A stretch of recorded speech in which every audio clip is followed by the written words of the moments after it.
pagi, good morning, how are you today?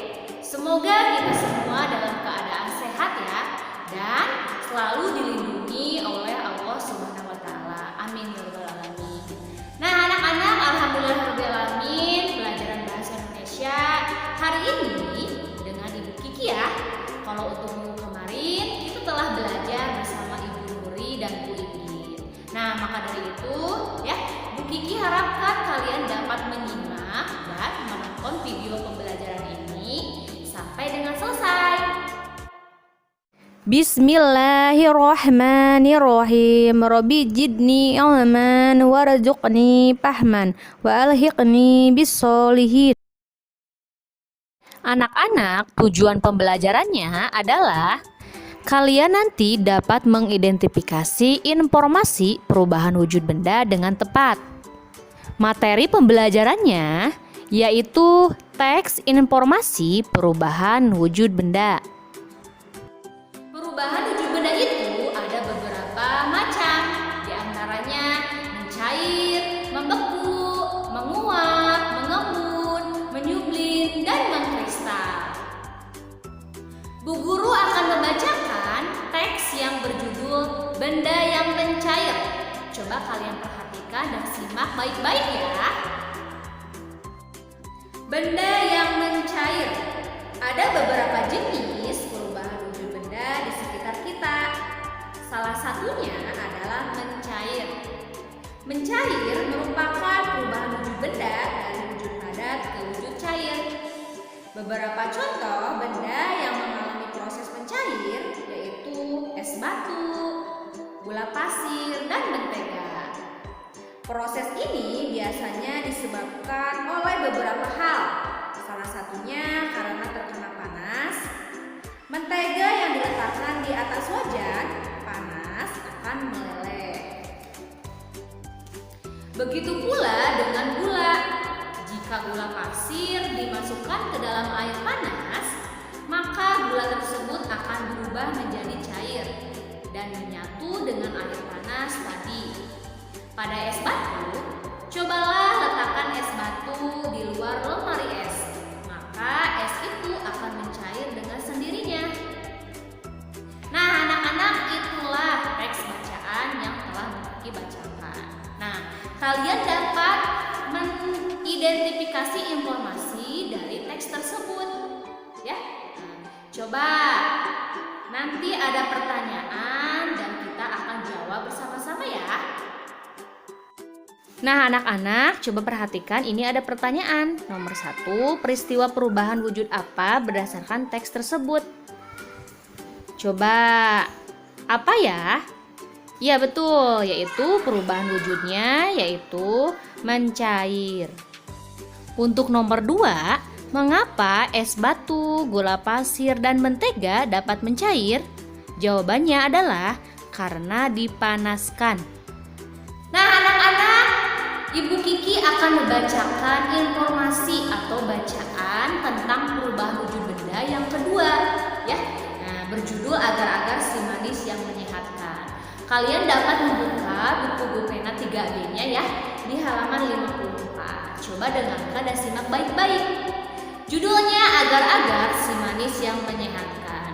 Salah satu proses perubahan wujud benda adalah membeku. Kita dapat menemukan proses ini dalam kegiatan pembuatan agar-agar.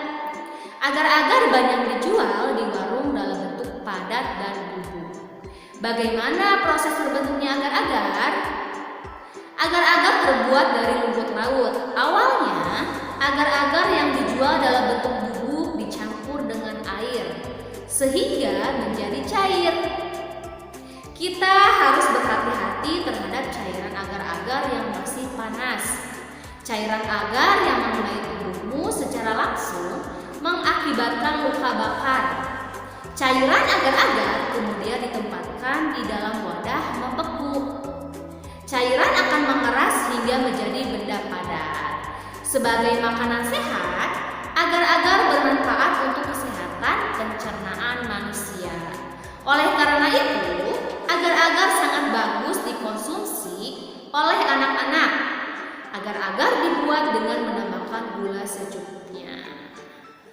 Demikian informasi dari teks bacaan tentang perubahan wujud benda membeku, yaitu salah satunya pada proses pembuatan agar-agar.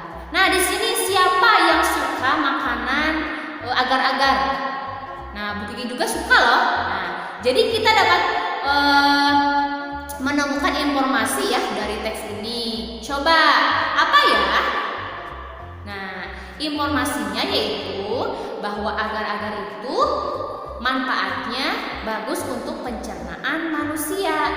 Nah, kemudian agar-agar juga perubahan wujudnya menjadi membeku ya, yang tadinya cair.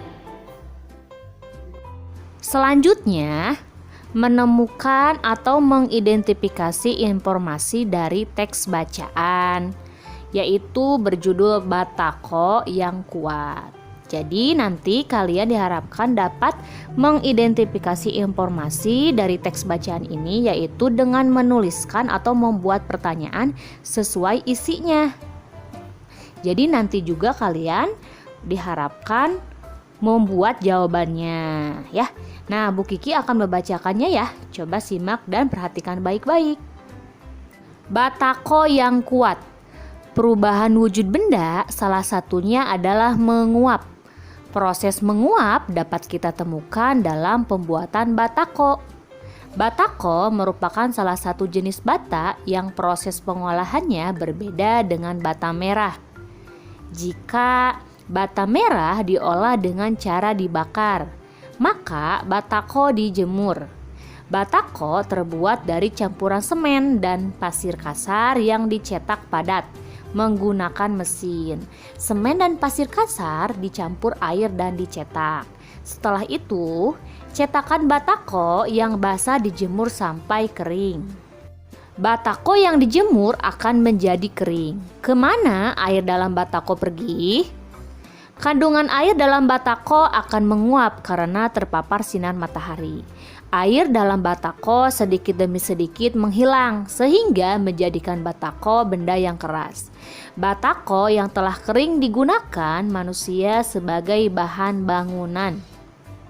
Untuk mengidentifikasi informasinya dari teks bacaan, yaitu dengan membuat pertanyaan dan dilengkapi dengan jawabannya. Nah, Bu Kiki telah membuat pertanyaan ya sesuai pada teks. Nah, nomor 1 itu terbuat dari apakah batako? Jawabannya campuran semen dan pasir kasar. Betul ya, sesuai di bacaan yang tadi ya. Kemudian nomor 2, diolah dengan cara apakah batako? Nah, diolahnya dengan cara dijemur ya. Jadi menggunakan kata tanya ya, seperti apa, siapa, di mana, kapan, bagaimana. Nah, anak-anak masih di buku Bu Pena ya, yaitu sekarang di halaman 59. Nah, ini teks bacaannya berjudul Mengembun ya. Simak dan dengarkan baik-baik ya. Nanti informasinya pada teks bacaan ini yaitu kita menemukan kata-kata yang dianggap sulit oleh kalian. Kemudian nanti kata-kata tersebut kalian cari artinya di Kamus Besar Bahasa Indonesia atau menggunakan translate yang ada di Google atau internet ya. Bisa di searching atau dicari. Mengembun. Embun adalah uap yang menjadi titik-titik air. Pada malam hari, uap yang ada mengembun menjadi air. Air itulah yang terdapat pada daun-daun di luar rumah. Mengembun merupakan salah satu proses perubahan wujud benda dari gas menjadi cair. Kita dapat melihat salah satu proses mengembun di pagi hari. Pada pagi hari, kita melihat tanah, rumput, dan daun-daun basah. Air yang membasahi lingkungan sekitar kita dihasilkan dari uap yang semalaman mengembun. Perubahan wujud gas menjadi cair juga dapat ditemukan pada gelas yang diisi dengan air es. Suhu gelas yang diisi air es akan turun sehingga memunculkan uap air. Dinding gelas akan basah oleh air hasil pengembunan tersebut. Untuk mengidentifikasi informasi yang terakhir yaitu Menyusun informasi tertulis tentang perubahan wujud benda menyublin. Nah, anak-anak, di sini terdapat ya kolom yang berisi teks ya. Ada jumlahnya itu ada 4 kolom. Nah, ini itu belum tersusun ya sesuai dengan urutannya. Jadi, kalian diharapkan untuk bisa membacanya dengan baik ya. Simak setiap kolomnya ya, terdapat satu paragraf kalimat. Jadi, nanti urutan satunya yang mana sampai dengan 4. Nah, anak-anak, setelah disusun menjadi sebuah teks yang padu, maka urutannya yaitu nomor 1. Menyublin merupakan proses perubahan wujud benda dari padat ke dalam wujud uap. Perubahan wujud ini disebabkan oleh peningkatan suhu yang dialami oleh benda tersebut. Kemudian nomor 2 ya. Nah, nomor 2 ini menyambung ya dari pembahasan menyublin. Jadi, nomor 2 itu proses menyublin dapat ditemukan dalam keseharian kita. Salah satunya pada kamper. Kamper merupakan salah satu benda yang mengalami proses menyublin.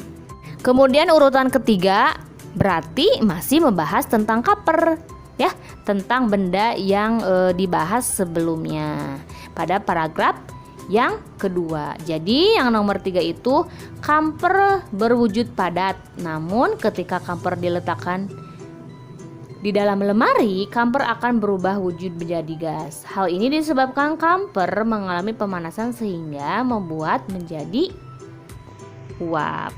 Dan yang terakhir yaitu sisanya berarti kolom yang sebelah atas ya, di sebelah kanan.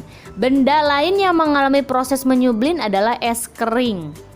Es kering yang didiamkan akan berubah menjadi uap. Es kering mengeluarkan uap yang lama-kelamaan akan habis.